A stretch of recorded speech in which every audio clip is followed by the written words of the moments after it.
ज़बूर 27। खुदावंद मेरी रोशनी और मेरी नजात है, मुझे किसकी दहशत। खुदावंद मेरी ज़िंदगी का पुश्ता है, मुझे किसकी हैबत। जब शरीर यानी मेरे मुखालिफ और मेरे दुश्मन मेरा गोश्त खाने को मुझ पर चढ़ आए, तो वो ठोकर खाकर गिर पड़े। ख्वाह मेरे खिलाफ लश्कर खैमा जन हो, मेरा दिल नहीं डरेगा। ख्वाह मेरे मुकाबला में जंग बरपा हो, तो भी मैं खातिर जमा रहूँगा। मैंने खुदावन से एक दरख्वास्त की है, मैं इसी का तालिब रहूँगा कि मैं उम्र भर खुदावन के घर में रहूँ, ताकि खुदावन के जमाल को देखूँ और उसकी हैकल में इस्तफ़सार किया करूँ।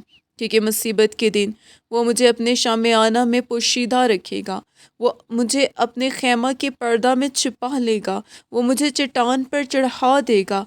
अब मैं अपने चारों तरफ के दुश्मनों पर सरफराज किया जाऊंगा। मैं उसके खैमा में खुशी की कुर्बानियाँ गुजारूंगा।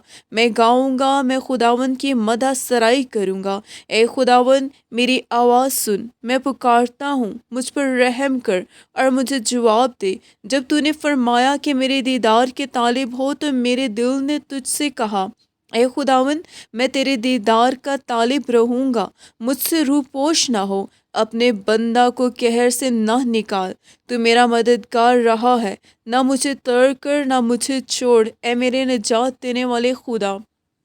जब मेरा बाप और मेरी माँ मुझे छोड़ दें, तो खुदावन मुझे संभाल लेगा। ए खुदावन, मुझे अपनी राह बता और मेरे दुश्मनों के सबब से मुझे हमवार रास्ता पर चला।